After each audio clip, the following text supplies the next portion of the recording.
Knights of the Square Table, welcome back to another Lokey Games video. Now, I've had a request, a comment on one of my latest videos, asking if I could show you guys how I edit my videos. It's one of the latest Dead Realm videos, which is why I did quite a bit of editing and accuracy. Well, I thought I'd record this and just, just show you how I work, how I do my shit, you know. Anyway, on with the show.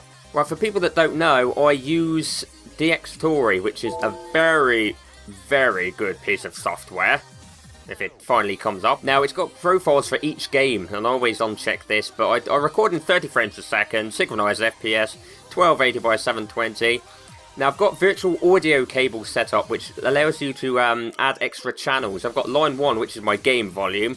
I got line 2 here, which is my microphone, my blue snowball itself. And then line 3 is for Skype. Which basically means that when you get your recordings after they've been exported, you can click on it, extract audio stream, and it'll actually put it into 3 separate audio streams. It'll put your mic, game volume, and Skype all in one. So basically, if you've got a really extreme scene going on in your game and someone accidentally goes bleh or something on the Skype chat, just ruins the whole experience. You can easily just adjust it. So I'll just take out my commentary and the Skype commentary, and I'll just put in Audacity and do some fangled things. I'll just put a bit of normalize on, some noise removal and that kind of shit. Anyway, let's get into Sony Vegas. I saved my things for my last Dead Realm. As you can see, you can see why this took me 3 days to edit. There's a lot of shit now. This is what I've been doing lately, really heavily edited videos, and you guys seem to be lacking it. But what I normally do, I've got the gameplay. I've got my webcam here, the face cam. I've got the gameplay, the game audio, my commentary, and the Skype audio. And then what I do, I go through, do a run through quite a few times actually. What I do is I go through the entire recording, and I pick out all the funniest bits, even if they're not that good and not that funny. I put it in just in case, you know. And I do that and cut. As you can see, there's a lot of cuts and clips here, a lot of transitions, and then I get all the way to the end and I look. And if it's over 10 minutes, I normally go back and take out the bits that aren't as funny, just so I can keep the time limit down. And then I'll go back for a third time and I play all the way through, and then I get to bits. I just look for bits where I want to put sound effects in, like this bit here, this transition here. Yeah. I can't see it. I've got a whip transition. I just use one of what do I use? I'm on the wrong thing.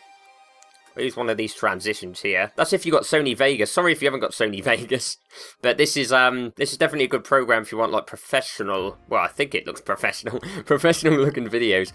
But yeah, I use some of these transitions here, and then all I do is I go across, and you just press the M, and then you can type what you want to name it, basically. So if you just sort of put swipe and then enter, and then it just stays there like that. You see, just like that. And then I basically just go the whole way through, play it all the way through, looking for when I'm doing this as well, I'm thinking in my head what sort of funny sound effects and stuff that I want to put in. And then if I do that, I quickly mark that shit down. But as you can see, there's quite a lot of them. I think there's over 100. There's 98, and there's a few there that haven't got numbers as well. So there's over 100 sound effects in this.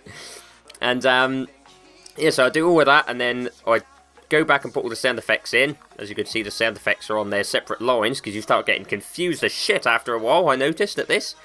And then I go back for another time, and I put in these things here, which is the music, the background music, which I've got a lot of. I find that the most tedious part is putting in the all these music clips in the background, because I kind of run out of things to actually put in here. Like this. So some of these are sound effects as well, I think. Ow, that hurt my ears. Yeah, like these. I put a lot of. I'll show you what I've got here, because over the years I've gained quite a lot of sound effects. Sound effects folder, there's quite a lot in here. There's pop, scary violin noises, and at the top I've got my booms, which is stuff like that I always put near, well, just before a jump scare normally. Cinema booms, Inception booms, probably shouldn't be using that, just copyrighted and shit. Then I've got build-ups. My favourite build-up is the horror build-up, which I know I've put quite a few times on this video actually, where it leads up to a nice one, and then you can put a boom after that, and maybe some other funny shit. Like here, I couldn't find a blubber blubber noise anywhere on soundeffects.com or whatever the hell it's called. So I just made my own there. for the blah blah blah blah blah blah. But I have, I'll show you the thing here. Can I drag this across OBS? Yeah, there we go. Right, if I go to my favourites here, Freesound. Freesound's a good website. It's nice and free, and it's got shitloads of sound effects. I've used loads from here. Yeah, you just log in for free, then you search sounds. But I couldn't find one for blah blah blah blah, which is why I used that. But yeah, I've got loads of music and sound effects. The amount of times I had to go back and like do stuff like this where I had to transition it upwards. People that don't know about Sony Vegas, if you just bought it, if you just do that, you see, just do this from the corner, and you can blend it in. And then you can also right click on this, if I can get it right. Right click on it, you bastard. Yeah, and you can change how the transition happens. You can have it low and then up, and all that kind of stuff. But you probably know all that anyway. So I'm babbling here. Oh, what I normally do as well is I pick out a pretty funny bit and put it at the intro. At the intro here, and then can I go up? I put the funniest bit right at the beginning, just to get people interested. Just to show them what we're all about. Old Laggy Sue and that Binksy guy. And then I also have this bit, which isn't shown for some reason, but that's normally my intro. Ah, Sony Vegas. And then it goes straight into the rest of the recordings. And at the end here, quite a few people have asked me about how I do my outro as well. What I have here for you is, can I find it? Where's intro, outro? I've got a lot of folders. I like keeping stuff, you know, about that life. Well, I made that in Photoshop. Took me a day to make, but I got it in the end. But what I do, which is very simple enough to do, which saves a lot of time as well, is I just leave it like that with those pictures on it. And then I'll just mute these two here. And I'll show you. So it starts off like that. But what I've actually got, these things here, which basically it just moves your stuff around. You can do it to different sizes and shit. You probably know that too. But what I do on these ones, these two tracks above, for lovely little Lindsay there and Binksy's, is I've actually saved them. So I go in, I'll get it to the right size. Basically, get to the right size for that square, because as you can see underneath there is my little face from my old one. But I just get to the right thing, and then I just save it. Just name it something and save it. So I've got loads here. These are for my face cams as well, so it's easier. So I've got the same size every time. But yeah, new outro left box and new outro right box. You do that, and it just sticks straight to it. I've also got some good things that I use on different videos, which is I'll put on the actual track itself, which is these, which are in the filter packages. Well, basically, most of them are color corrector, color curves, and just a tiny bit of sharpen. But as you can see, I'll show you right now. I went very British just then. I'll show you what it actually looks like without. First, come here, you bastard. Can you go on my other monitor for a second? Thank you very much. Right, so that's what it looks like before I put it in. I always put it on the track as well, so it affects the whole lot. So you don't have to keep, every time you add clips, you don't have to do it to those as well. But I just add, can I get you here? There we go. I just add a tiniest bit of sharpen, which is like 0.90, and then the colour curves makes a hell of a difference. It brights it up like hell, and it also adds a bit of contrast too. But I've just basically done that. You have to fine tune it to every game really, because my Witcher one is a bit lower than this because it's really bright. But I do that for that, and then just a bit of colour correction, which I think I'll just up the saturation or something a bit, the gamma or something like that. But I do the same for my webcam as well.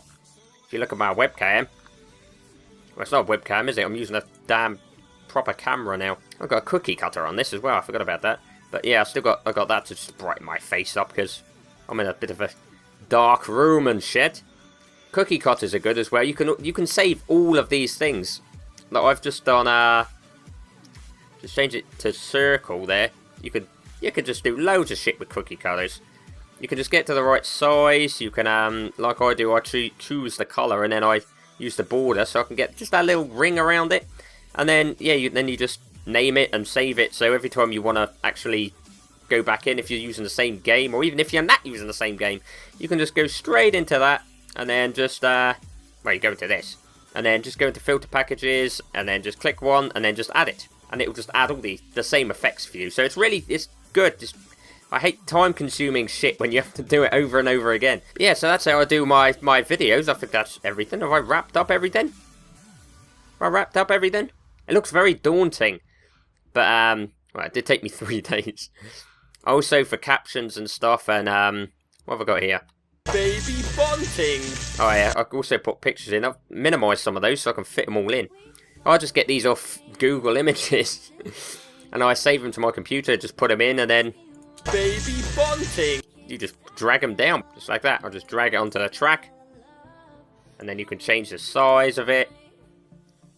Like that. And I just do that. And I cut it off when I want.